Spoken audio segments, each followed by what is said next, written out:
welcome to a new year of Soul Patrol Coffee, Bike, and Learn. So we want to thank Cadence, our host, to help put on a good show, and we'll get started today we're going to discuss nutrition for cyclists. First of all, Ms. Jana Pitcock from Baylor Medical Center in Frisco. So without further ado. Thank you. I will briefly introduce myself. My name is Jana Pitcock. I've been a dietitian for almost 17 years. Whenever I say that out loud, sounds like a long time. I graduated from Oklahoma State University with my degree in nutrition dietetics, and I got an emphasis in sports nutrition.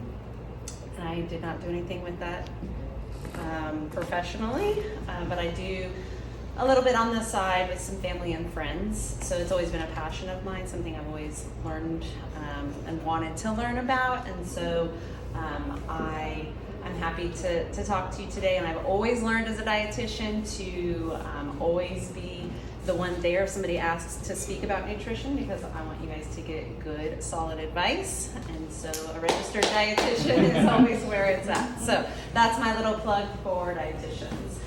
So today I'm going to talk about, I know last year Dr. Guest did a great job talking about some of the macronutrients, and I'm going to kind of do an overview for hydration, fueling before, during, and after your rides and training, and then briefly kind of touch on supplements, because I know that's huge, and then we'll take questions. So I'm not going to spend too much time talking. Everything today is going to be given to you in a PDF, so you can have a copy of it. It's going to be posted on the website as far as I know. So you don't need to take pictures of the slides unless you really want to. Everyone's going to get a copy of this today. So I just want you to be able to be engaged, and you can stop me, raise your hand if you have questions if you'd like. So all right, we'll go to my first slide here. We're going to talk about, just scroll, for some of the basics. So obviously, cycling is a little bit different than some other sports, as you all know. So there is intensity and endurance, and so it's a good combination that you get with this specific sport. And so it can say, the nutritional needs and demands are a little bit different, especially from training to whenever you're in your off season. So obviously demands are high energy. You can burn up to 600 calories an hour whenever you're cycling, which is a lot. And you also are losing a lot of fluids whenever your body's demanding that much energy from you. So replenishing hydration is always very important. And then specific needs. I put this up here right off the bat because I get questions like, what do I need? It's very specific by individual. So these are just kind of generalities, but there's a lot of apps out there. I'm sure everyone has been on some or knows of some. Those are all actually really good on calculating about for your needs, and not being a rocket scientist and trying to calculate everything yourself. There's no need for all of that. So, all right, next we've got hydration. So obviously this seems like an obvious, but people do forget or don't make it a priority necessarily whenever they're riding or doing any, throughout the day. But being sure to hydrate before you even ride is really, really important, just like with any sport. But, we don't want, dehydration will significantly impact your performance in a bad way. And so we got to make sure that we're staying hydrated. So you want to plan to drink even throughout the day or days leading up to a long ride, especially in the summer, days in advance. You want to be making sure that you're staying hydrated, that your urine is light in color. That's how you know that you're hydrated. And then day of, you want to do about 16 ounces, a large water bottle, about 2 to 3 hours before your ride, and then another 8 ounces 15 minutes before. This is of water. During your ride, you want to do 4 ounces every 15 to 20 minutes. And this is where people may not realize how much, 15 minutes can go by pretty quick, especially if you're talking. And so just making sure that's 2 to 3, just big gulps, okay? It doesn't have to be a ton. You don't need to get waterlogged either, but just making sure that you are drinking, every 15 to 20 minutes throughout the ride. Of course, dehydration occurs whenever you lose 2% or more of your starting body weight. So we usually tell people weigh yourself before your ride and then weigh yourself after your ride. And the only thing you're going to lose during that time is fluid. You're not burning fat that fast to see it in your weight. You are only losing fluid weight. So don't worry if that's like an accurate amount of water loss. It is. That's how much fluid you have lost. We recommend this in other sports too, football, where you're sweating a lot in the heat. But that's how you know how much to replenish. So for every pound, you're going to want to do 16 to 20 ounces for every pound. Okay. Another thing to remember is electrolytes, right? So especially with humidity and high temperatures, when you are sweating, this is a good rule of thumb. If you're going to be sweating for more than an hour, you have to replace your electrolytes. So that usually is in the form of a sports drink. Again, there's a lot of products out there. I know people are fearful of carbohydrates. I will say, especially as a cyclist, you have got to replenish your carbohydrates. So looking for sugar-free everything replacements is not my recommendation. You have got to replenish your carbohydrates, especially on those long rides, because I know I'm not around cycling that much, but I do know the term about bonking, and so that is where that comes from. Whenever you use up all your glycogen stores in your muscles, all the free blood sugar your body has access to, it uses all of that first, and you have to replenish that. And so there's a lot of the packets out there that are electrolytes and carbohydrates. That's why they're geared. This is not new information. This has been around back when I studied it 16 years ago. So making sure one of your water bottles with you on your bike for those longer rides needs to have a sports drink or an electrolyte replacement of some kind in it. We talked about the color of your urine. That's the best way to know. Obviously, darker is more concentrated. If you start getting to like the orange range, that's bad. That's real bad. So pale yellow is about where you want to be. Doesn't have to be clear, but pale yellow is a good sign that you're well hydrated. All right, so I'm going to talk a little bit. I'm going to look at, that's really got a glare from me from here. So I'm going to talk about some fueling strategies before, during, and after your rides. Okay, so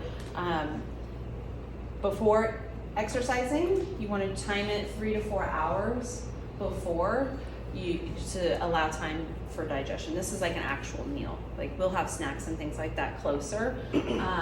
But any heavy meals, you want to at least, you want to give yourself that 3 hours because all the blood flow goes to your stomach for digestion, and you want the blood flow to your muscles while you're riding.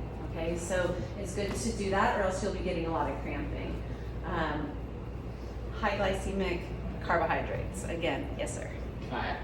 So I just have a question about that. So a lot of our cycling events are early in the morning. So is that like trying to limit yourself to like you're probably not going to do a huge meal, bowl of oatmeal or like a PB&J at most or something?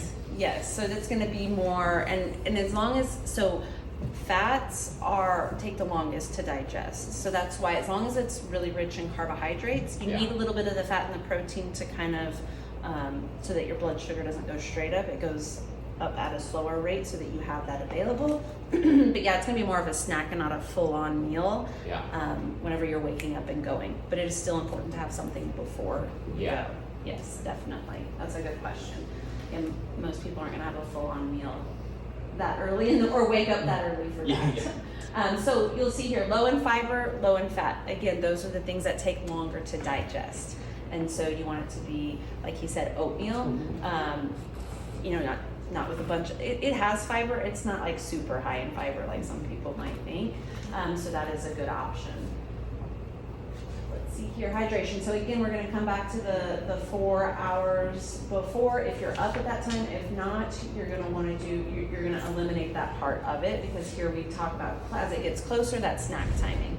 So you want to have something 1 to 2 hours before. So you're waking up for an early ride, you're just going to go straight to this snack portion. You're not going to worry about the meal. And you can also, if you have multiple events, I'd probably do a shorter like crit races. You can do it in between events if you need to as well. There's other sports, you know, like basketball tournaments, like my son pack stuff just so that they can eat in between, because you need that extra calories and fuels to keep you going. Okay, less is not more in this case. You want to make sure you're fueling your body. Again, very high carbohydrate. It can have some protein, but we still want to keep it low in fiber and fat. Okay? And then hydration, having the 8 ounces is usually what we say within that 15 minutes right before that you go out and ride. Okay, so during exercise, so you should be, like I was saying, your body is using the carbohydrates. That's the main source of energy. If you're at a lower intensity, you are burning fat. But after a certain point, and once your VO2 max gets to a certain level, you're burning straight carbs at that point. And so that's why you need to replenish your carbohydrates throughout the ride, depending on how long you're going to be riding. And that's why you'll see, like I was talking about, some of those gel packs and everything. Those are easy, they're small. You can keep them in all your little pockets. They don't need to be refrigerated, all of that. So those are always good options. If you want to, like dried fruit, and it's also really concentrated, requires more chewing. People don't really like to chew whenever they're riding. So that's why just doing those fast, easy, ready to go, just increases compliance, and people are more likely to do it. So that's why they came out with those. All right, so events that are 1 to 2.5 hours, you want to do 30 to 60 grams of carbs per hour. So 15 to 30, or 30 to 60 grams of carbs for us is like 2 to 4 servings, is, in our world. So a serving would be like a slice of bread. So if you had a sandwich, that would be 30 grams. So it's a lot of carbohydrates that we're asking you to do. So that's why those concentrated packets are so easy. You are also, if you're not getting the sugar-free sports drinks, those have carbohydrates in there too that will help count towards this to help you maintain. Yes. Maybe that's an individual thing, but I've tried those gels, and I feel like they're gone. And 2 minutes after I've had it, I feel like I've had no effect. I get it for a minute and it's gone. The energy? Yeah, the goo, or maybe I need to try a different kind. But I've settled on, and it feels like it works, because I always feel like I need something in my stomach. Like, just the energy doesn't. Are you eating before the ride? Oh, yeah. Okay. I eat all the time. My computer goes off and reminds me to eat. Yeah. Eat. Yeah. So I started getting those baked fig Newton, blueberry raspberry, and I just break them in half. And every 20 minutes I'm chewing. Yeah. But at least it feels like I So get those, a little something. I think it's because of the fiber. So you're getting a little bit more fiber from the solid foods, and it's solid foods. I mean, they just take longer to empty out of your stomach, so you're just feeling it in there longer. I don't think that the goos are meant to make you actually feel a difference. Yeah. It's just supposed to help you sustain your energy so that you're not, crashing, mid-ride, and your legs can keep up and you're not cramping and all of that. So, everyone is different with what works for them. But I think that the reason why you probably feel like you have more sustenance is because the more whole food, the goos are meant to be absorbed quick, and you have to do them more often. Yes. So it's not bad. One's not better or worse than the other. It's just, whatever works for you. And so usually it's also can be related to your intensity level. If you're at really high intensity, you don't want anything extra heavy on your stomach. You're already about to throw up as it is. So it's kind of just depends on, I think, intensity level and the duration of the ride as well. Yeah, I So think those are all good ideas. I think with newer riders, when they ask us what they're doing, hey, this is my first 100-mile ride, I always try to tell them eat as much like a Cliff Bar style bar for as long as you can, because when you get deeper into that ride, your stomach's not going to be able to handle it, and you're going to have to take gels in at that time. And they don't last as long, Yeah. so you have to do them a lot more often. And sometimes and you probably have seen this, like when people start with gels, like there's a point in the event where your stomach can't handle it anymore, especially if you're throwing drink mixes on top of that. So, but to circle back to the individualistic nature of it, a lot of it, unfortunately, is just you have to kind of trial and error or sit down with somebody who can help kind of really pin down what really works for you. Because there's so much out there that, I mean, sometimes I have to pull over and get a Gatorade. And it's like, I don't put the Gatorade in my bottle, but hey, it works for me as a get out of jail free card. And one of the gels that we do have people use for like the energy jolt is multiple brands sell like double espresso gels. And I kind of deem that like a get out of jail free card. It doesn't have a bunch of like good in it, but it does, whether it's psychological or actual. Well, you think you just took a shot of espresso and you're like, all right, I got 10 minutes in my back pocket. I can get a few more miles down the road. The caffeine in that is what will make you feel it. The carbohydrate gel itself is not meant to give that effect. So that would be just a difference in the products. So definitely. Okay, so post exercise, within 30 minutes, and sometimes that feels painful and against your intuition, but it doesn't have to be a lot. But trying to do it, within the 30 minutes, no later than I will say an hour. You have to replenish for your muscles alone. So even lifting, even if you're strength training, within 30 minutes, something with carbohydrate and something with protein. You have to feed your body back what it just used up, or you're gonna be real sore.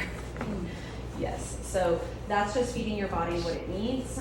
Again, you'll see a theme here. So high carbohydrate. At this point, it's higher in protein. So this is where we're wanting to feed those muscles back everything that they just started to burn, because you don't want to eat up those muscles. You're trying to build muscles, so you have to feed it back the protein that it needs to build. So 15 to 30 grams. That's not a ton. That can be like a protein shake. Some people like chocolate milk. Depends on what you like and what you're able to tolerate.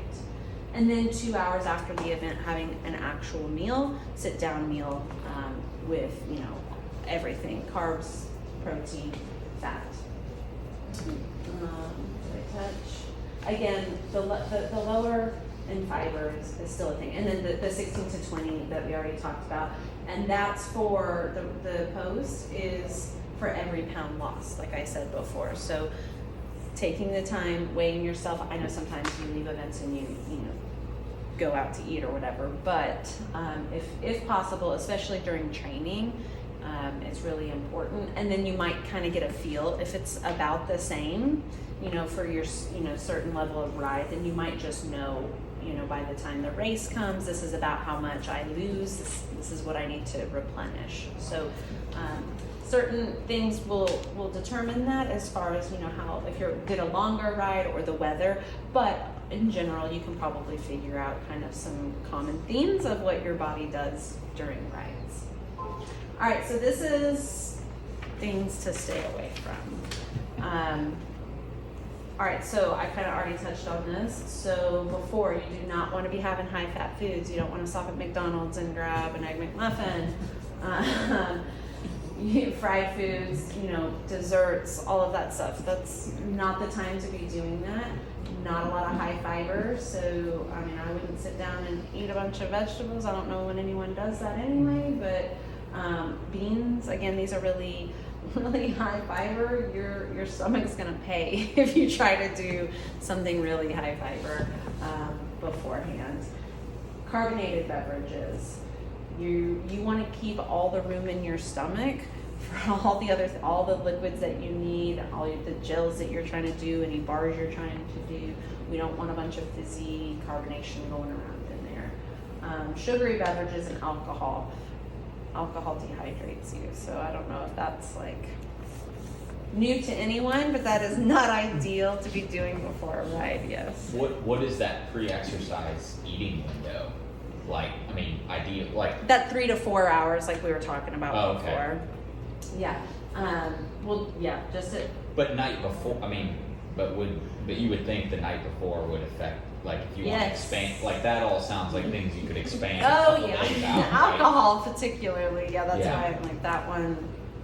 I mean, even a really heavy meal the night before will impact your performance the next morning. Yes, but this is a little more specific to like right before. But yes, that's why you hear people doing like carb loading, for marathons. Riding a bike 100 miles is no different than running a marathon. Yeah. So you want to definitely build your carb stores and stay hydrated days in advance. Some of this stuff is done days in advance to help prepare for the better performance. During, again, your fast absorbing carbohydrates, this is what we're looking for here.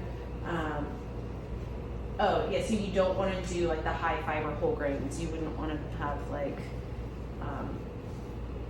Triscuits. Oh God, those are awful. But like, something crazy like that, like super high fiber. You want to stay away from during exercise. The high fat foods that we already talked about. Super high protein. You wouldn't want to be like. I wouldn't be doing protein bars. You want to have it's going to inhibit the absorption of those carbohydrates. It's going to compete for absorption. So you want everything to be geared towards your carbs. You can save that protein bar for after. Okay, that's whenever you want it, is after. Post-exercise, again, you want to make sure that the fluids that you're drinking are water or replacing your electrolytes. You don't want to be drinking sodas and juices and dare I say beer. I mean, one may not kill you, but maybe waiting and not maybe do your fluids. And I'm a realist too, so it is high in carbohydrates, so we'll give it that, right? It checks one of the boxes, but just making sure that you want to really focus that you're replenishing the electrolytes that you lost. That's why we say that. So yes, it's high in carbs, but it doesn't really replace all the sodium and potassium that we want. So maybe focusing on that too. Energy drinks, not right after. Okay, so this is the last topic, and this because Dr. Guest told me that I would get a lot of questions about this potentially. And so I just wanted to put this out there. This is just good information for all of us as consumers. Supplements are not regulated by the FDA. Okay, so what does that mean for us as consumers? It means that these companies can put what they want on their labels, and nobody is necessarily checking for the ingredients, the purity, the concentration, that it's even accurate of what it says. No one is checking the claims of these products. So it's kind of the Wild West as far as supplements go. So that's why they can be very misleading. They can have things in them that people don't know that's in them. And so, yeah, they're not required to obtain pre-market approval from the FDA. Therefore, there's no assurance of product's purity, safety, or effectiveness. They can claim whatever they want to. But they are, so since they're required they are required to put the ingredients, but they could contain other substances due to contamination or poor manufacturing practices. So I always tell people, if the claim is too good to be true, it probably is. Kind of like with any magical anything out there on the market. If it sounds too good to be true, it probably is. And you don't want to waste your money on really expensive pee in the nicest way possible. And you need to be careful because you can actually consume substances that are not good for you or banned depending on your level of competition. But to counter that, there is third-party testing. Okay, so these are some of the companies that do the third-party testing, and you can see these on the products themselves. You can also go, every single one of these has a website, I believe think they have apps as well, and you can scan the products and they can tell you things about them. But just knowing that these are out there and these will help. So the third party testing is they're actually going in and looking for the ingredients and the purity and the levels that they say that are in them, and making sure that there's like for college athletes and pro athletes that there's no like banned substances in them. So these are specific to sports. There are other third party ones out there that are looking just more at like the ingredients are accurate and that the claims it does what it says it does. But this is specific for sports because there's certain substances that people will put into supplements geared towards performance that could be banned or not allowed depending on how competitive you are. So is that my last one? I thought I had other. I was going to go back. So I missed the one line because that was the one thing I wanted to talk about. So whenever I talk about it being too good to be true. So the claims, so the red flag terms to look for would be like it has energizer, fat burner, metabolic booster, proprietary ingredients. That's my favorite one. And testosterone booster. So these are things that are like, maybe not. So those are kind of some of the red flag things to look for on their claims. So I just wanted to point that out because that's where they like to draw people in is with their claims. All right, so what questions do we have if I didn't answer them already? What's like an ideal meal to have tonight? Pasta. Pasta or, boring like chicken and rice, but like. Stay away from beefy. You can have some protein, just the main focus needs to be the carbohydrates and doing more of like a marinara versus a heavy cream sauce. Or if you want to do like just not, chicken, any way that's not fried with, either rice or a pasta. Potatoes are also good. But pasta just because it's the main dish is why I say that. Otherwise it's usually the carbohydrates kind of the side factor. So that's, you want to be the main portion, and then you can have some lean protein and some vegetables in there as well. But you don't want a lot of heavy like sauces or fried food the night before. Good question. What happens with this? And I know this is it's all individual, but I'm sure there's some general, hopefully there's some generalizations. So any kind of chronic conditions, diabetes, blood pressure, cholesterol, anything like that. As I get older, those things start creeping into my life, so. I know, Are you talking about because of the carbs that we keep talking about? Yeah, the hydration is perfect for all of those, I know. But yeah, probably more the carbs. So, making sure that you're checking your blood sugars but even people, with diabetes, you need to be replacing your carbohydrates anyway, especially if you took a medication that's lowering your blood sugar. It might be even more important. So, I think maybe the before could look a little bit different, but the during is actually probably more important than for those who don't, because you're kind of at a higher risk of actually going low on your blood sugar if you have medications on board and you're doing more activity than you're dosed for every day, and being super active on a day, it could drop it, if that makes sense. No, it does. When you need it more, because you're using a lot more carbs than at a day where you're at work, especially if you're on insulin. It's really important to check your blood sugars during exercise. Yes, very good question. And that is a generic. Yeah, yeah, for sure. And yeah, so I know that we typically want, people, that's why I said a lot of times people are geared towards those sugar-free sports drinks and replacements, but especially if you're doing more than an hour, you need to be replacing. Yeah, not every ride, I'm saying that, but like for your like an hour plus, yes, you need to be replacing that. Or if it's a super like high intensity. My son, when he was playing basketball, he was in his tournaments, he was diabetic, and so we always had to watch how we let him dose after. Yep. Because It's delayed. right, Yeah. and if he took that normal shot, it would just drive him up. Yep. Right, quickly.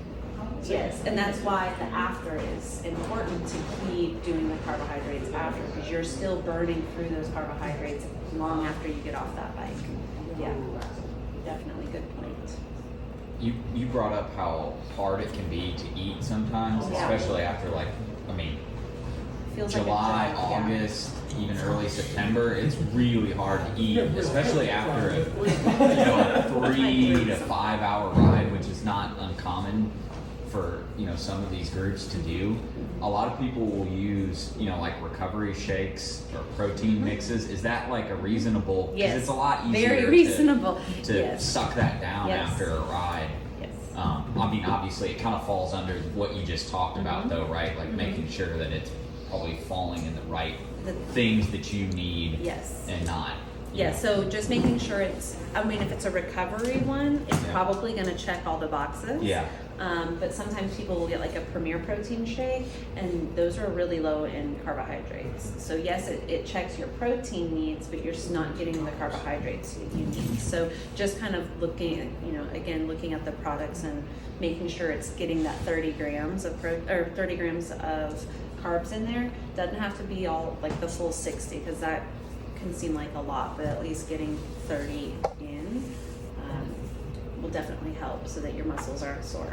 'Cause- I know you expanded and said, yeah, I mean, if you eat a big meal before, that can negatively impact you. Is it the same way where, like, if you're riding and you're done at whatever 11 a.m., what you eat at 4 or 5, can that still help? Are those meals similar where it's like you've got to replace the carbs, you've got to replace this and that, or is there similarities between the front and back end? I would say it's more important to get it within that 30-minute window. Yeah.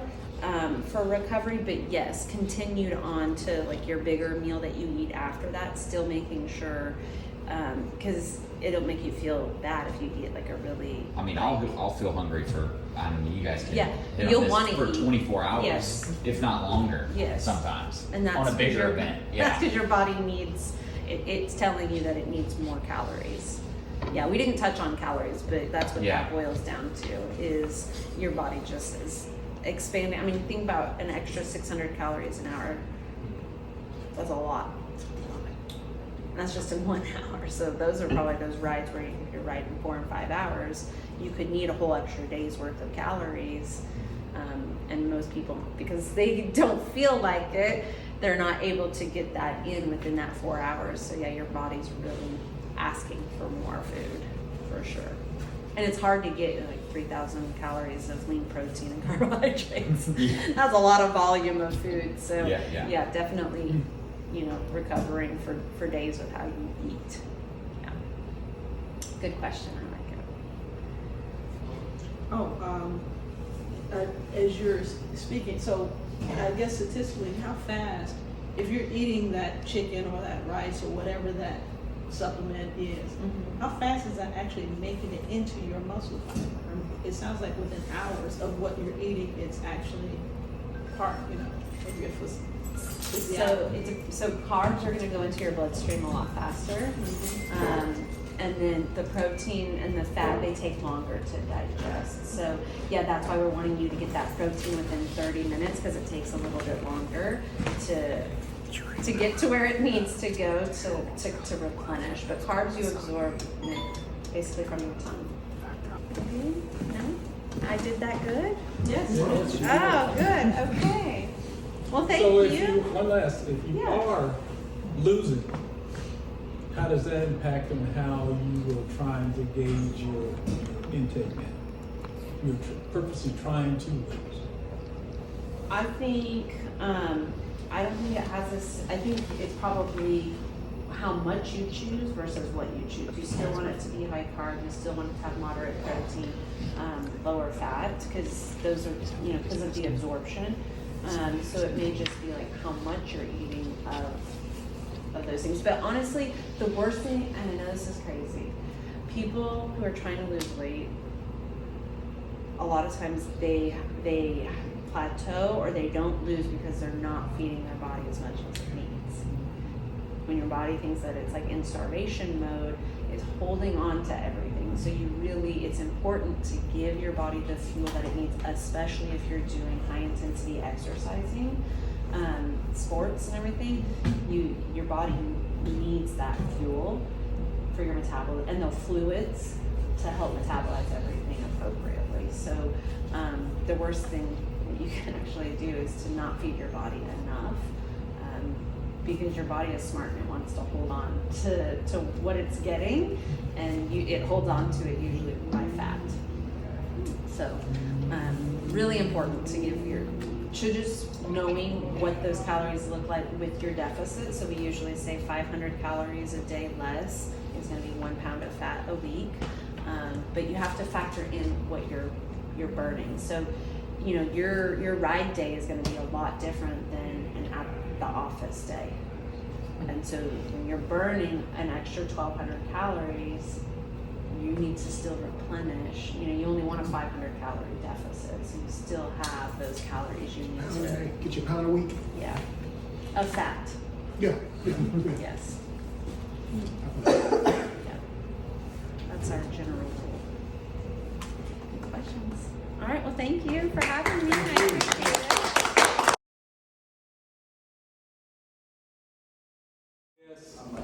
Orthopedic surgeon, performance. Tired. Tired. There you go.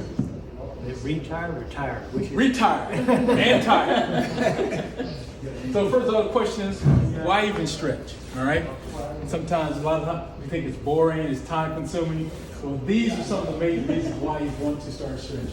One is preparing your body for your activity, whatever it's going to be. You can ride 10 miles, 20, 50, 100, whatever. You're preparing your body for that activity. That is important, because never do you see, for example, football players drive to the stadium, put on a uniform, and run out to the field. All right? They spend several hours usually getting warmed up. Number two, it's going to improve the range of motion of your joints in particular, right?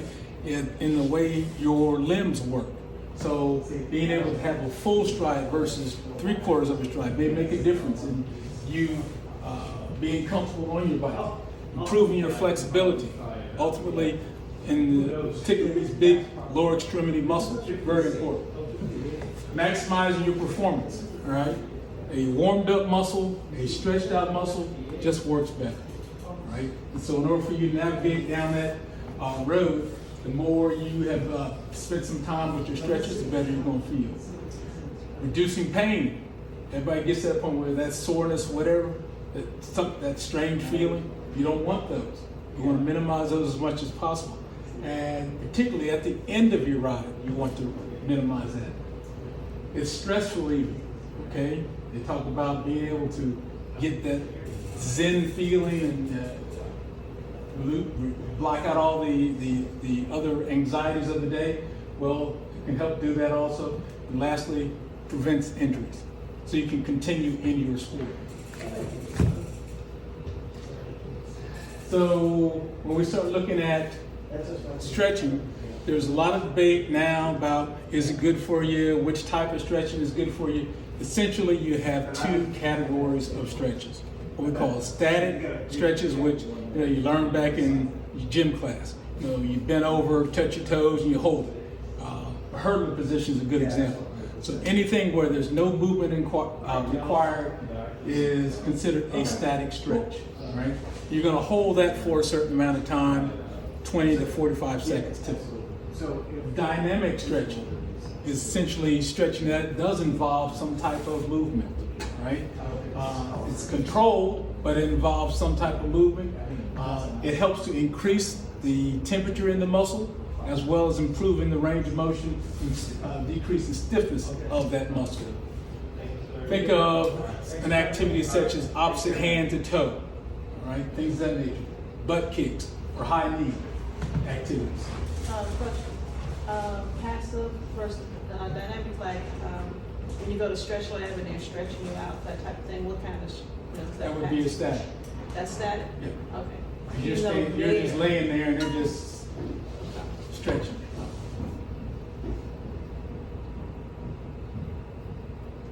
So most of the data would tend to point that there's not a big difference between static and dynamic when it comes to flexibility, when it comes to preventing injury.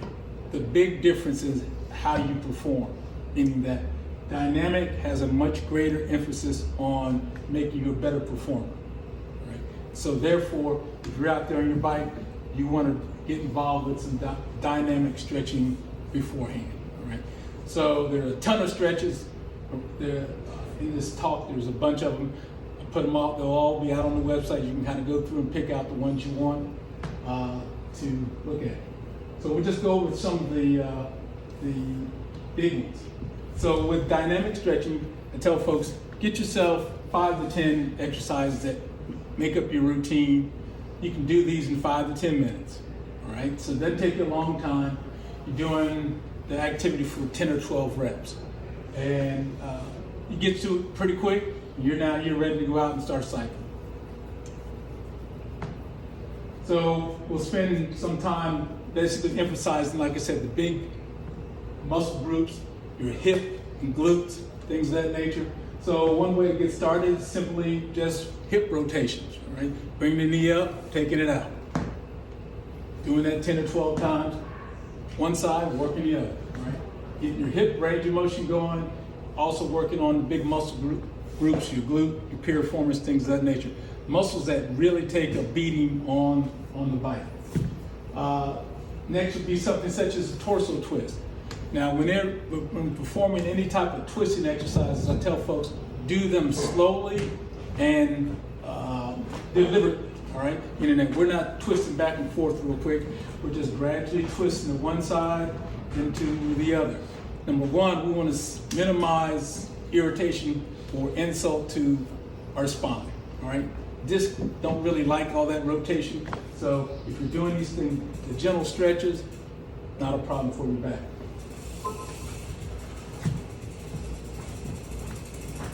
Another one would be leg swing. So once again, just swing your leg back and forth. You may have seen people that go over to a wall and they kick the leg back and forth, up and down. Once again, another good way to get started, loosening up your hip flexors and glute muscles as well as your quads. She doesn't look very good. There are multiple static exercises or stretches that you can turn into dynamic stretches. All right, so for example, you see the person up there and they're working on their traps and neck muscles.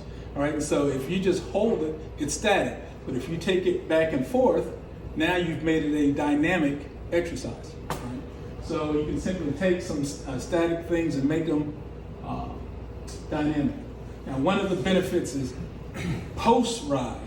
All right, once you get back, now static exercises do play a role in helping you to be able to transition into your next level of activities. Next.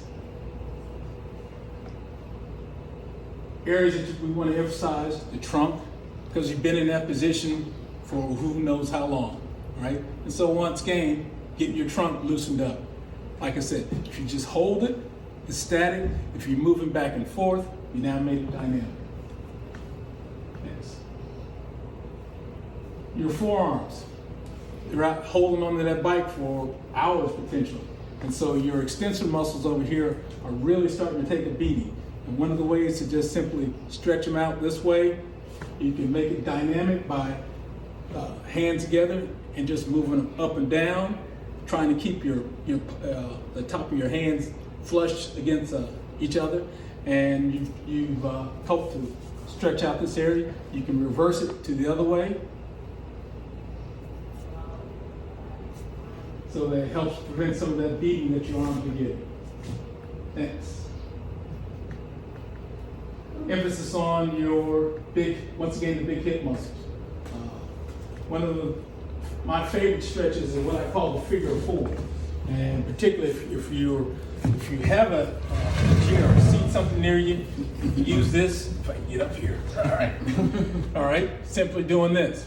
And that's a static stretch. But I can lean forward, I can move back and forth, and I can kind of, now I'm starting to make it a dynamic. I can do the same procedure on the floor. All right. Even more of an intense stretch. And in that case, just kind of raising up and sitting back will help to stretch out those glutes, which have been taking a beating throughout your ride.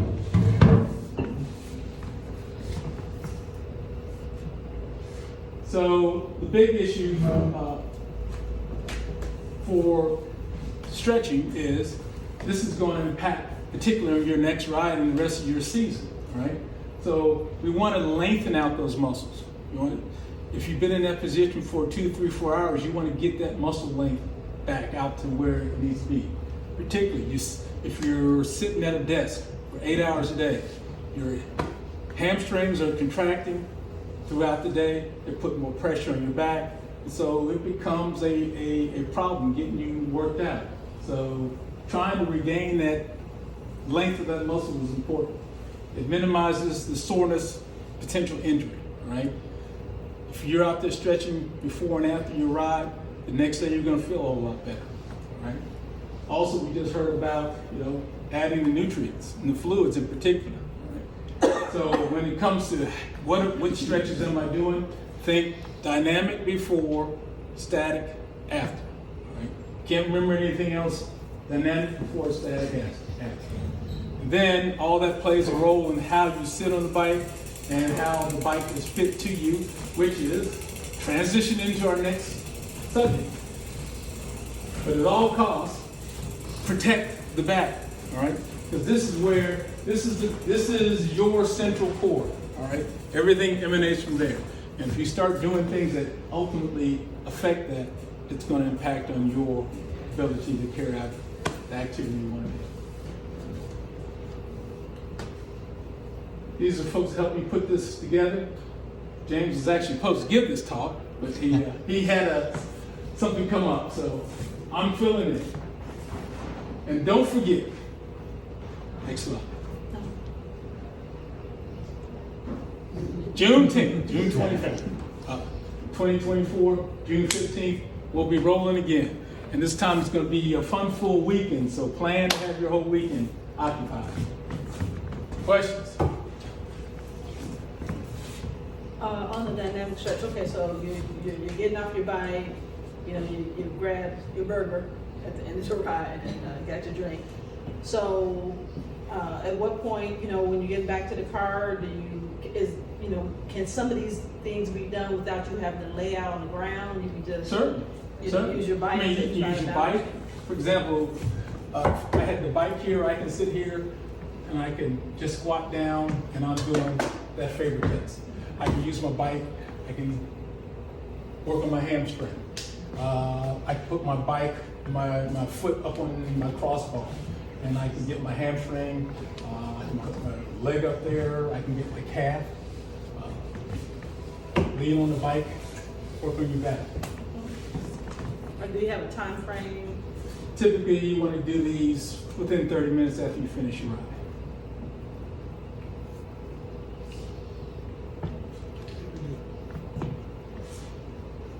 Or before I get in the car heading back home? Yeah, and tighten up. Certainly. All right, thank you.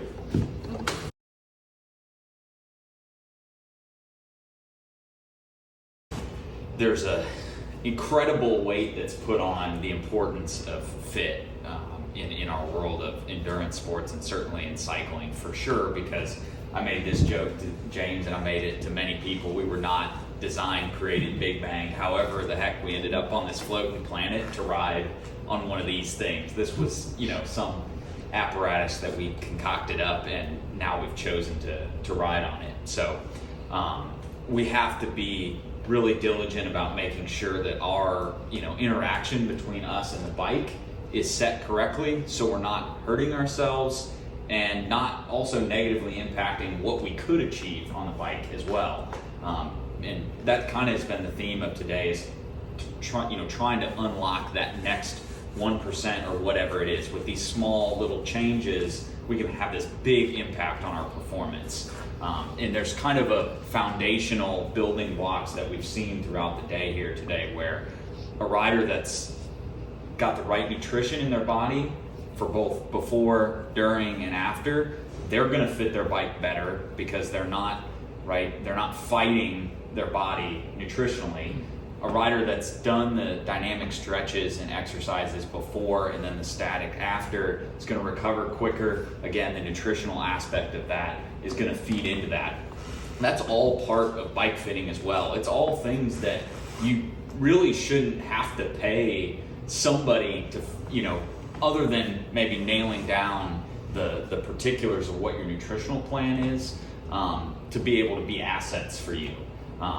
That all builds then into, okay, now I have a bike, or I've got a new bike, or I've already had a bike, and maybe you do 4 rides a week, and 3 of them are 25 miles or 15 miles, and you're like, I don't feel anything on those days. I'm fine. I feel comfortable. And then for a lot of people, it's Saturday or Sunday is their big ride, where it could be 35, 40, 70 miles even, and you come and you say, hey, Eric, my hands are going numb at 70 miles, at 50 miles of that 70 miles in. Well, we've kind of figured out now that's your point of diminishing return, right? Where that ride will kind of break you in a sense in terms of like how you're interacting with the bike. And so it's super important for us to figure out a way to make you comfortable on one of these things. And so how we do that is we take a ground up approach. And so if anybody Jeff has had a fit done, and so we start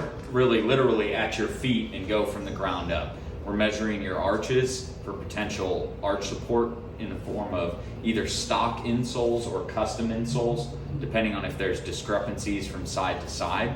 We're taking into account some of those, discrepancies could be in leg length.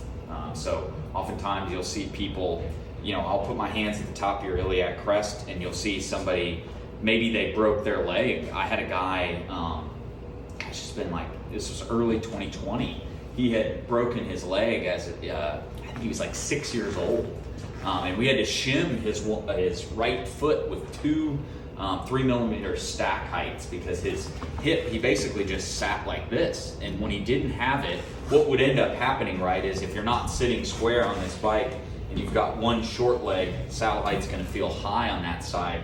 He was dipping down and rubbing against this right here, and he was getting really bad saddle sores, which is common for a lot of us, and certainly there are things that you can do to prevent that outside of bike fitting.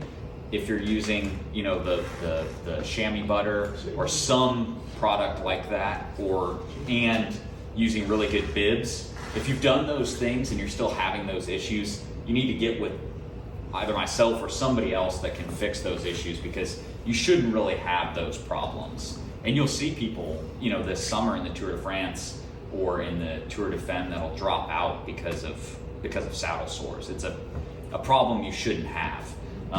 And so we work through all of those, processes to kind of figure out, what kind of flexibility do you have?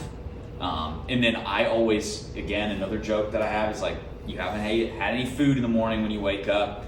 You're either, with your spouse or your boyfriend or girlfriend, they can deal with your morning breath. Just go right into doing some stretches to start the day. Don't brush your teeth yet. Use that time to, increase your flexibility, because seriously, what James just hit on there, 5-10 minutes of that daily, which, I know that I can spend that amount of time scrolling through stupid videos on YouTube or Instagram very easily and lose that time.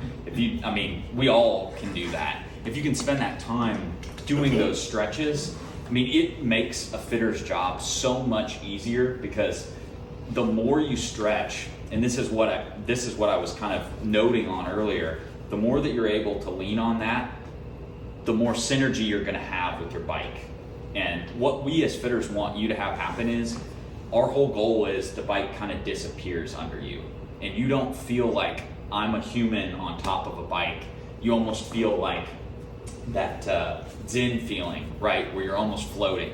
Now, I'm not saying that it's gonna magically you're gonna go from the C ride to the A ride, but so don't take it that way. You're not gonna all of a sudden you're riding 20 miles an hour.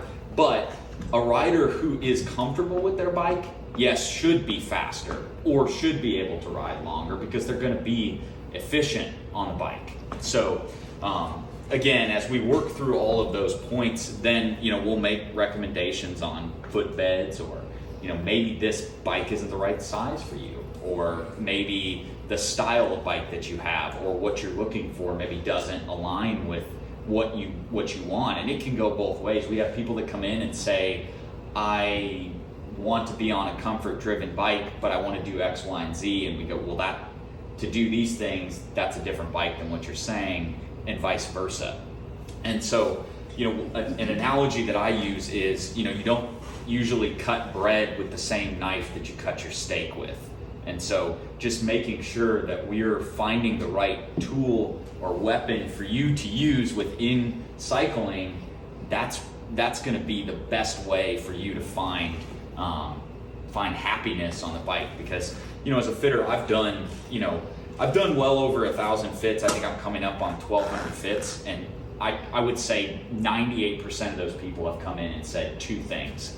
I want to be able to ride faster, and I want to be able to ride further with 1/3 caveat and do that comfortably. And that's what, and we were just chatting earlier, and there's these big themes that pop up in almost nearly, every bike fit. And so for us, we're trying to chase after those themes, and that's, reducing hand numbness, reducing, I echo what was said up there, protecting the back at all costs. That usually is in the form of reducing reach. So, your sit bones to your grip reach, reducing that, getting you sitting more upright. People will oftentimes try to chase after an aerodynamic fit. And that's kind of why I grabbed this bike, was to show. So oftentimes we go, hey, I want to go faster, I want to get lower. I have fits every year, 15 fits where people come in and go, my hands are going numb, my lower back hurts, my neck is sore, but I think I want to get a little bit more aggressive. And it's like, well, those things are kind of at odds with one another. And what I will say is I'll make the don't brush your teeth joke and say, well, if that's what we want to do, we're going to get you comfortable today. If that's the goal to get to that, there's things that you're going to have to do off the bike to be able to achieve that.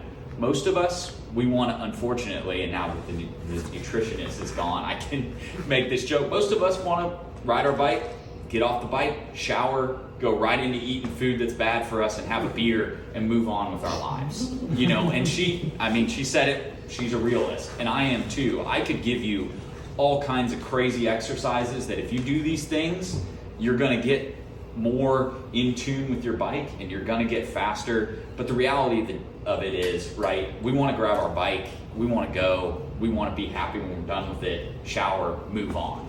So we can work within those confines to get you comfortable. And so what I want you guys to be able to achieve, without giving too many secrets of how we get you to that, so hopefully we can trick you guys into doing some bike fits with us. I use this posture, and I call it, there's two things that I think really matter that get us to this goal, and it's that you're able to work within your comfort confines, and that means you can be in the positions for the allotted time that you should be able to.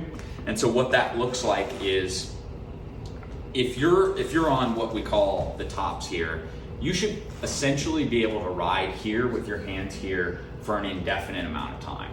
That would be the goal.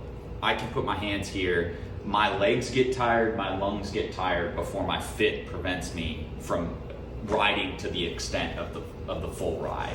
That would be the goal. Because when you're there, you're going to sit at a more upright posture. So it's going to open up your hip and back angle, and it's going to allow you to breathe a little bit more freely. And it's going to take, as soon as you put more pressure on this, it takes pressure off our hands. And that's why for a lot of us, we feel very comfortable there. I really want you guys to be able to keep your hands here for, now I'll give people a trick, and I'll give you guys this trick is where you should be moving your hands around, but I would really love for you guys to be able to ride here for a half an hour without having to move your hands around. For a lot of us, we can't do that. We want to go back, or we want to go here, or we want to go down. We just want to move around. If you find yourself moving around or having to like shake your hands out regularly, that can be a early indicator that you've got way too long of a reach. So being able to keep your hands here, right, there's a functional and a safety aspect of it. You need to be able to shift the bike, and you need to be able to grab the brakes. And if you're in a group of people and your hands are back here, you have to make a conscious decision every single time to go, let me get to the brakes, let me get to the shifters. And that, I don't want you to have to do that. We've designed these bikes to be able to be ridden here, put your hands here, be able to shift, be able to brake, which helps you be safe in a group. And hopefully we have a big group, this summer. And that, I think, is a prime example of how important that is. Down here and down here, maybe not as important that you can stay there for long periods of time. But again, common theme that I find is people come in and they say, I don't touch the drops ever.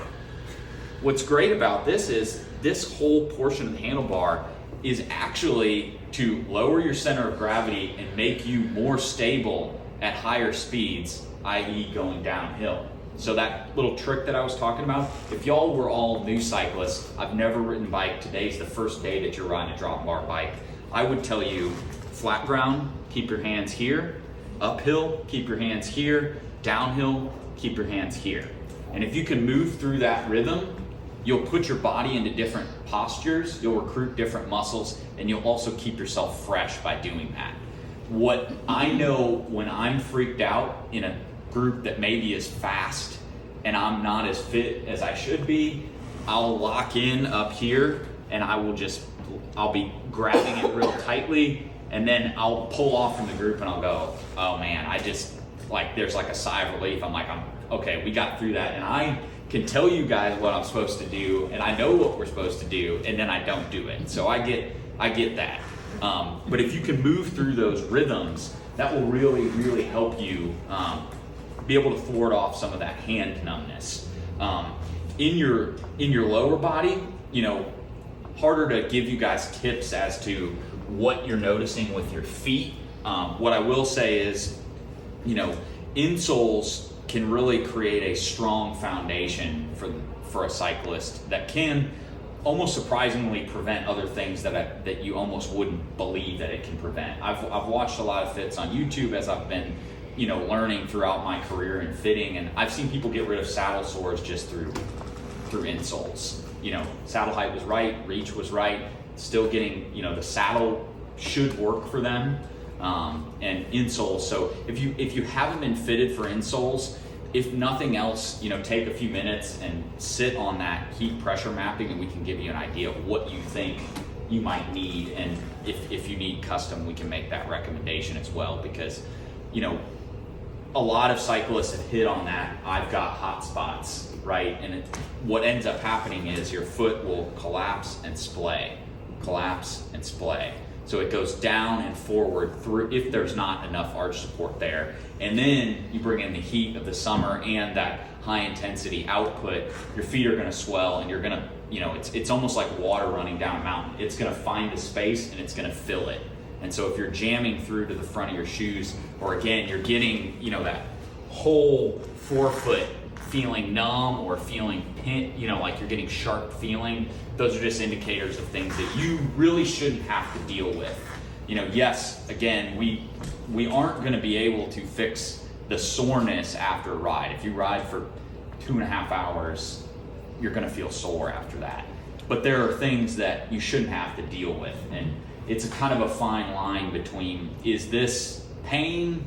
Am I injuring myself? Or is it just something that kind of you have to deal with? And as endurance athletes, sometimes we blur those lines and we kind of just sweep stuff under the rug and go, you know what? This is cycling. It's supposed to hurt. I don't want you guys to have to deal with that. There are ways for us to get you comfortable to where you don't have to deal with that, and you can still, you know, be extremely fast within your abilities, you know. And the other point beyond the comfort confines is the fact that the fastest position for you is going to be your most comfortable position. So we don't have to put you, the beauty of these bikes now is, you know, they've all gotten light. They've all got, I mean, we get it every week here at the shop where we had a guy in earlier today. He was like, I bought a bike for, I don't know what it was, $2,400 in like 1998. And his grandpa at the time was like, man, I just sold a truck for $2,400. You're crazy for buying a bike like that. And he was like, that $2,400 bike from 1998 is nothing compared to a $800 bike now, you know. And you know, we've seen now that electronic shifting, carbon fiber, it's all come down, you know, to these more entry price points where, you know, the door is open for a lot of cyclists to have really fast, really high quality, but comfort driven bikes that aren't going to leave the group riding away from you at the end of the day. So, you know, I think without divulging too much information on how the hot dogs are made when we do the bike fittings, you know, if nothing else, that upper body posture, it really, that trick of moving your hands around and not getting locked in a group, and then doing the kind of the checks in your mind of like, I'll tell every person that I fit, hey, it's Eric, take a deep breath, relax. You bought this bike. You chose to be out here today. This is fun. This is a hobby. Because what we end up doing, right, is we get that locked out feeling and we get like this, and I call it Superman. So everybody's seen that. And I don't want you guys to judge people, but when you're riding, look around in the group in a safe way, right? Don't, you know, do anything dangerous, but take stock of what the people around you look like, and, you know, don't try to fit them on the spot, but, you know, take stock of what that looks like and think about how you're interacting with your bike. You know, I used that word earlier, synergy, and I have a running background. I grew up as a cross-country runner, and a cross-country team has 5 runners that score of the 7 that run in any meet. And we are only as strong as that 5th runner, right? And so if 1, 2, 3, and 4 run away from 5 is left to, you know, run his own race alone or her own race alone. And oftentimes it doesn't work out. And so if we're missing that one little piece in the fit, you won't find that synergy. And so you'll be fidgeting on the bike, right? And so those are just things that I want you to think about. Can I move my hands around to all the positions? Do I feel like I have to be back here? Do I feel unwanted pressure on the front end of my saddle? These just little litmus tests that you can use that really, with these little changes, we can really help you guys get, you know, a lot more comfortable. And ultimately, at the end of the day, it hits on those themes that everybody's talking about. I want to go faster, I want to go further, and I want to do it comfortably. And that's what we're here to help you guys with. So, did y'all have any questions or anything? I don't know, has anybody here had, beyond Jeff, had full-on bike fits? Or have you guys kind of worked it out yourself? No, I've had full. Yeah. Did you have a retool fit? Yeah, I've had, yeah. Mm-hmm. Yeah. On both the road and gravel bike? On both. Yeah. Do you have your bike set up differently a little bit? It's a little different, yeah. It's a little different. And same people did it, but it's a little different. Yeah. Different. Well, then the bike is different brand of bike too, so it's it's a little different. It's not. It's similar, but not the same. Yeah. Sometimes people just won't go as aggressive on their. If y'all are riding gravel, won't go as aggressive on a gravel bike. You know, maybe the reach is a little bit shorter, trying to stay a little bit more upright, have control over the bike as you're turning at speed on rocks. Being upright is way more comfortable, especially as you get older. Oh yeah. As you get older. So that's what I'm into anyway. And that theme of, you know, your most comfortable position is your fastest position. That's not unique to everyday riders. You know, we're seeing it at the world tour level where these guys and girls are, especially on their TT bikes, when you're watching these races this summer, pay attention to how many spacers they have under their arm pad. I mean, I'm seeing 100 millimeters of spacers under these guys' arm pads because they figured out that not getting you elongated and lower is what makes you faster. Really, you are the parachute on the bike. You're the thing that's slowing the bike down. If we get rid of the human and let this thing pedal on its own, it's extremely aerodynamic. But unfortunately, most of these don't have motors in them, and they can't go on their own. And until we are riding in a VR world in 100 years or whatever, we're actually riding these things. It's the distance from the top of the stem to the chin that really matters. So if you bring that up to your chin, you're still going to be fast on the bike. Again, another point to steal from the pros is you'll see them riding like this on the front of the group, straight down, almost 90-degree angle at their elbow. That's the fastest position on the bike right now, because again, it limits the distance from the top of the stem to the chin. Compacting that down allows you to cut through the air a little bit quicker. And you won't see the guys on the front of the group in the Tour de France down in the drops when they're doing those long, sometimes the most fun thing for me to watch is the first, hour or two of the stage when they're kind of working out who's going to be in the breakaway. And once that gets worked out, one team oftentimes will get on the front and they'll be hammering, and they'll put some 6'3", 6'5" dude that's 180, 190 pounds. He's just a workhorse, and he will sit there in this position for 2 hours and just tap away. And that's for that guy, that's what they're fitting him for. He's getting the same style of bike fit that people in everyday cycling here from Frisco to Fort Worth to McKinney to Dallas and in between are getting, because they've figured out they don't have to put you in uncomfortable positions. Now they have masseuses and nutritionists, and all they do is ride and sleep and eat. And of course to a degree it sounds fun, but at the same time, we want to have other aspects of our life. So we can certainly help you guys probably tap into a little bit more comfortable fit if anybody's having any issues, or if anybody, do you have a question? Well, finish your thought. Yeah, I was just gonna say, and if anybody, if your friends are saying that to you, encourage them, because obviously, selfishly, I believe in the validity of what we can help people do.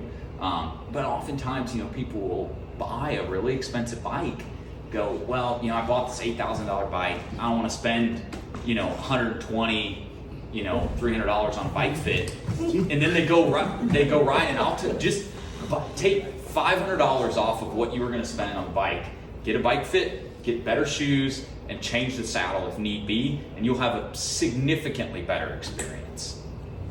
What were you going to ask? So I'm still on my first road bike, but it fit me perfectly. Yeah. At least I didn't have any discomfort the first year I rode. Now, of course, I'm riding longer and faster. Yeah. So all of a sudden now, my feet are on fire, and it's nothing to do with the heat. Yeah. I rode 2 weeks ago, and 15 miles, my feet were on fire. Yeah.